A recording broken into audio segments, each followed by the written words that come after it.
Mesdames et messieurs, bonjour et ravi de vous retrouver sur ce plateau pour le nouveau numéro de la Tribune économique, l'émission qui traite de la question économique sur votre chaîne d'information en continu Burkina Info. Depuis quelques mois, le combat contre le franc CFA gagne en intensité. Les leaders d'opinion africains et la société civile se sont invités dans le débat. Dans plusieurs pays africains, l'indignation se transforme en révolte. Pour ces acteurs, le développement de l'Afrique ne pourra se faire que si elle abandonne le franc CFA. Aujourd'hui, le débat se situe au niveau de la sortie du franc CFA. Cependant, la question que l'on se pose, c'est de savoir comment sera l'après CFA. Sommes-nous capables de créer notre propre monnaie? Quelles seraient les répercussions et les perspectives pour les pays africains? C'est à ces différentes questions que nous tenterons d'apporter des éléments de réponse avec mes invités. Et nous avons sur ce plateau deux invités, à savoir le docteur Ouedraogo, enseignant à l'université de Ouagadougou, professeur Joseph Kizerbo. Bonjour et bienvenue sur ce plateau. Bonjour. Et nous avons également M. Éric Télimsien, économiste et consultant. Bonjour et bienvenue sur ce plateau. D'accord. Monsieur Télimsien, ces dernières années, les mouvements de protestation contre le franc CFA mènent des actions pour amener les pays plutôt membres de la zone CFA à se départir de cette monnaie-là sous tutelle de la France en créant sa propre monnaie. Une chose est de quitter la zone franc CFA, mais une autre est de créer sa propre monnaie. Sommes-nous capables en tant que pays africains de créer notre propre monnaie aujourd'hui? Et comme vous le dites si bien, c'est une monnaie coloniale, on l'a héritée de la colonisation et tout. Et aujourd'hui, on se rend compte qu'avec cette monnaie, voilà la question qui se pose.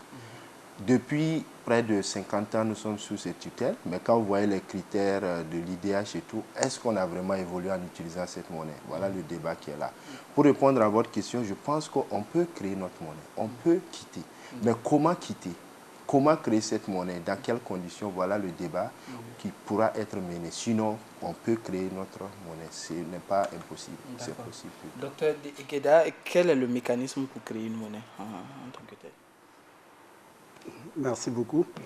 Peut-être avant de répondre à ça, je voulais préciser que je suis enseignant-chercheur à l'université Ouagadougou. C'est important, oui. Et non pas l'université professeur Joseph Kizerbo. D'accord.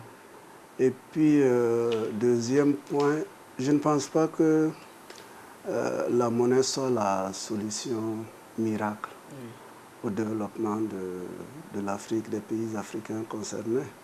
La monnaie, c'est un moyen qui peut apporter sa contribution en même temps que d'autres moyens qui devraient être mis en œuvre. Donc il ne faut pas qu'on pense que du fait de sortir simplement de cette zone franc, c'est-à-dire d'abandonner le lien qu'il y a entre le franc français et le franc CFA, va nous pousser immédiatement comme ça dans le... Enfin, ça va nous mettre sur la voie, mais ça ne sera pas suffisant. Il faudra envisager certainement d'autres actions dans d'autres domaines de l'économie pour compléter, bien sûr, l'effet que produira, n'est-ce pas, la mesure qu'on va prendre. Ces deux points étant précisés, vous posez la question de savoir comment on crée une monnaie. Il n'y a pas de difficulté particulière pour créer une monnaie. Il suffit simplement que les autorités compétentes décident souverainement de créer une monnaie et ça serait une décision purement politique, administrative, disant qu'on a créé une monnaie. Maintenant, il y a des conditions pour que cette monnaie puisse avoir la force, puisse jouer son rôle de monnaie dans l'économie. Et ça dépend de beaucoup de facteurs. Donc, bien sûr, la gestion même de cette monnaie, il faut qu'il y ait une gestion responsable. Et puis, bien sûr, la force de l'économie. C'est-à-dire une économie qui fait que les autres agents économiques à l'extérieur de l'économie concernée, et bien sûr, les agents de l'économie concernés acceptent cette monnaie et veuillent l'utiliser comme monnaie. Vous voyez? Donc, c'est 1, la gestion responsable de la monnaie. 2, la force de l'économie. Et la force de l'économie, naturellement, vous pouvez avoir des ressources naturelles, comme le pétrole ou quelque chose comme ça, qui fait peut-être que les gens ont besoin de votre monnaie. par exemple. Hein. Mais vous pouvez aussi avoir une avance technologique qui fait que les gens viennent acheter les biens, les outils technologiques chez vous et qui créent une demande pour votre monnaie. Vous voyez, ce qui a fait que le dollar américain a supplanté la livre sterling comme monnaie internationale, eh bien, c'est l'avance technologique que les États-Unis ont prise sur l'Angleterre depuis, si vous voulez, la Deuxième Guerre mondiale, si je peux ainsi m'exprimer. Donc, pour résumer, ce n'est pas difficile de créer une monnaie, c'est une décision souveraine d'un pays ou de plusieurs pays. Maintenant, la force de la monnaie dépend d'un certain nombre de facteurs. D'accord. Et quelles sont les options que nous avons présentement devant nous? Bon, les options par rapport au franc CFA, la situation actuelle, c'est soit de rester, soit de quitter. Je suppose que si on en discute, c'est parce qu'on envisage bien sûr de pouvoir quitter. Si on devait quitter, eh bien, il y a deux grandes options qui se présentent. Il y a des options intermédiaires, mais il y a deux grandes options. C'est l'instauration de ce qu'on appelle un régime d'échange fixe avec une autre monnaie que l'euro, soit le dollar, soit un panier de monnaies comprenant le dollar et d'autres monnaies, et ainsi de suite.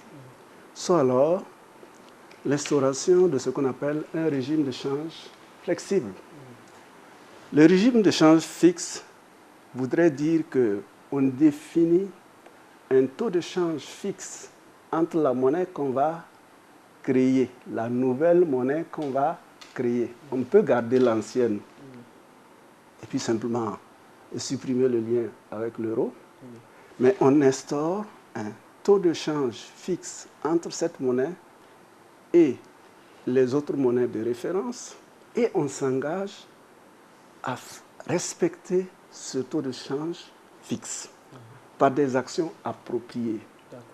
Bon, c'est un peu compliqué peut-être pour des non-économistes, mais vous voyez, ce qu'on a actuellement, c'est un taux de change fixe entre l'euro et le franc CFA, mais qui n'engage pas d'action quotidienne particulière.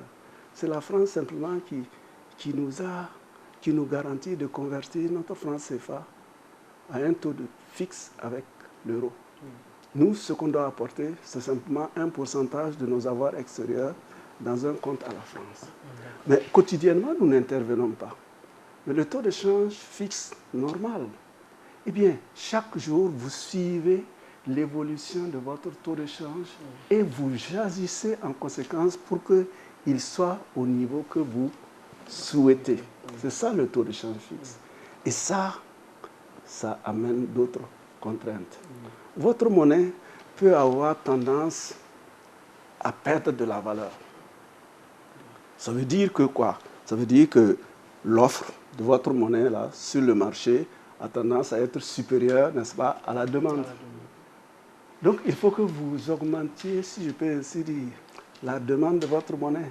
Donc vous allez puiser ce que vous avez dans ce que vous avez comme réserve extérieure, monnaie étrangère, et puis acheter votre monnaie. Donc il faut avoir un stock de devises. Donc en cas de dévalorisation de votre monnaie, ça diminue vos réserves en devises.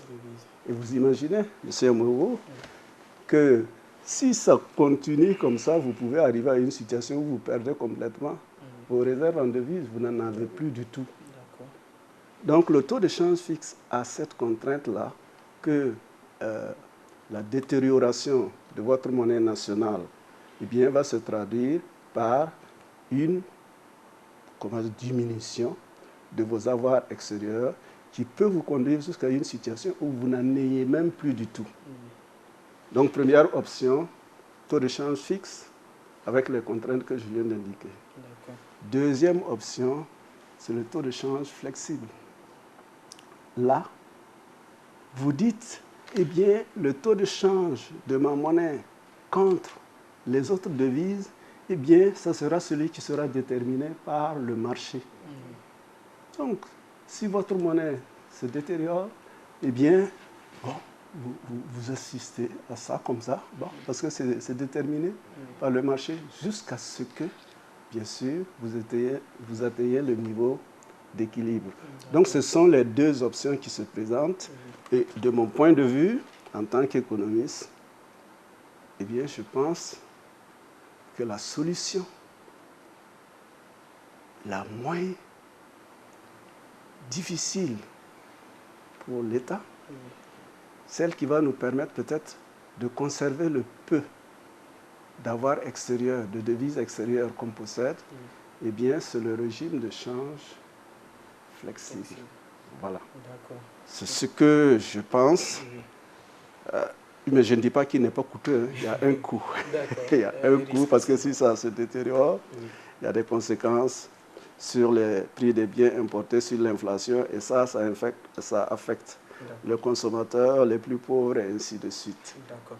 Monsieur Télimcien, lorsqu'on parle, vous l'avez bien entendu, le docteur Ouédraogo l'a si bien dit.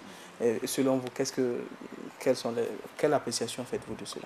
Bon, moi, ce que j'allais simplement ajouter à ce que le professeur a déjà aussi bien dit, il ne faudra pas sortir à seul.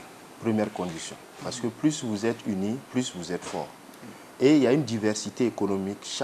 Aujourd'hui, dans chaque pays ou dans chaque zone, vous avez une diversification des économies. Donc, chaque pays a une diversification économique. Donc, à ce niveau, vous allez trouver que, par exemple, dans l'Afrique de l'Ouest, vous avez quelques pays qui sont des pays qui ont cette capacité d'induire l'économie de l'Afrique de l'Ouest, tels que la Côte d'Ivoire, le Ghana ou encore le Nigeria. Ces pays peuvent former déjà une bonne zone. Vous avez aussi de l'autre côté en Afrique centrale le Gabon et le Cameroun qui ont entamé déjà une politique de diversification économique. Donc, il faudra aller ensemble. Si on pourrait même avoir les 21 pays qui globalisent la zone CEDEAO plus CEMAC, ça serait déjà très intéressant. Maintenant, il faudra bien choisir le régime de change, comme le professeur l'a dit. Est-ce qu'il faudra aller choisir un régime de change fixe, flexible, ou encore choisir un régime de change qu'on peut qualifier multiple? Parce qu'il y a cette possibilité aussi d'avoir des taux de change multiples. Donc, vous choisissez en fonction des produits exportés ou importés, en fonction des zones, et vous définissez des taux de change. Mais à ce niveau, je pense que si on est ensemble, avec cette diversification économique que nous avons, on pourra faire face, notamment si on choisit le régime de change flexible, faire face à l'offre et la demande de la monnaie. Parce que l'offre de la monnaie, nous l'offrons, mais c'est à travers quoi? C'est à travers nos exportations. Malheureusement, aujourd'hui, nous continuons à exporter beaucoup plus de produits primaires qui n'ont pas une valeur ajoutée réelle et qui sont inélastiques. Donc, il faudra aussi aller vers des produits finis ou semi-finis. Là, il y a une valeur aussi ajoutée. Maintenant, de l'autre côté aussi, diminuer nos importations. Parce que si nous allons continuer à importer non seulement des produits de grande consommation, des produits de luxe, aujourd'hui, prenons juste le secteur de l'automobile. Ça fait une sortie énorme de devises. Parce qu'à chaque fois, chaque personne veut se faire une voiture aujourd'hui, se payer une voiture. Mais ces voitures, on les achète soit en euros ou en dollars.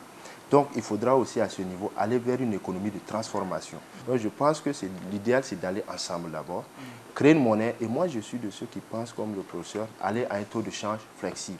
Mais ma condition à moi, que je pourrais proposer, c'est de donner un décalage de temps. Ne pas aller pour aller, mais se donner un temps pour rendre nos économies encore plus fortes, rendre nos économies encore diversifiées. Ne pas continuer seulement à produire et à exporter des produits primaires, mais aller vers des produits transformés. À ce moment, si on se donne par exemple 5 ans ou 10 ans, nous travaillons à ce que notre économie ait une base diversifiée. À ce moment, ça sera plus facile. Lorsque nous allons aller sur le marché international avec notre monnaie, nous allons pouvoir mieux nous en sortir. Une autre chose que j'allais ajouter, M. Amego, c'est pour dire que la situation actuelle nous pénalise. Même en étant sous l'arrimage de l'euro, nous avons une situation qui nous pénalise. Par exemple, lorsque l'euro est fort, ça nous pénalise lorsque nous sommes en relation commerciale avec d'autres pays hors zone euro. Donc, quand l'euro est fort, nous payons des produits plus chers. Quand l'euro est faible aussi, ça nous arrange. Mais lorsque nous échangeons avec la zone euro, ça va. Mais quand il s'agit d'échanger avec des zones hors euro, alors qu'aujourd'hui on échange par exemple beaucoup plus avec des pays de l'Asie. Donc ces pays n'utilisent pas l'euro. Donc à ce niveau, même le mécanisme actuel nous pénalise. Quand l'euro est fort, ça pénalise nos exportations et nos importations. Donc à ce niveau aussi, il y a une petite situation qui est là, qu'on peut juste en parler. Monsieur Ouedraogo, docteur Ouedraogo, il faut le rappeler, une chose est de créer sa monnaie, mais dans quelles conditions cette monnaie-là peut vraiment booster l'économie? Le prix de la monnaie par rapport aux autres monnaies qui peut influencer le fonctionnement de l'économie et booster l'économie.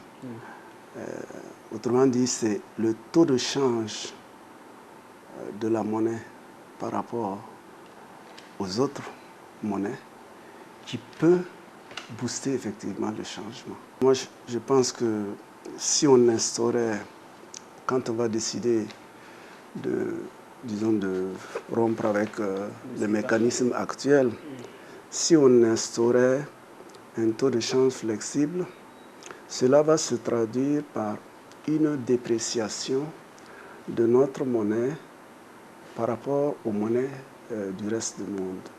Autrement dit, notre monnaie va perdre de la valeur. C'est comme si on dépréciait notre monnaie. Actuellement, le taux de change du franc CFA contre euro est sur le marché, autour de 670. Voilà. Officiellement, c'est 655, 957, mais bon, sur le marché informel, on le négocie à 670, même un peu plus, n'est-ce pas? Mais je dis que si au jour d'aujourd'hui, on décrochait par rapport à l'euro et qu'on instaurait l'échange flexible, notre monnaie va se déprécier. Autrement dit, peut-être, certainement, on va avoir un taux de change peut-être de 1 euro qui sera supérieur aux 700 en allant, pour parler pour les jeunes. Pourquoi?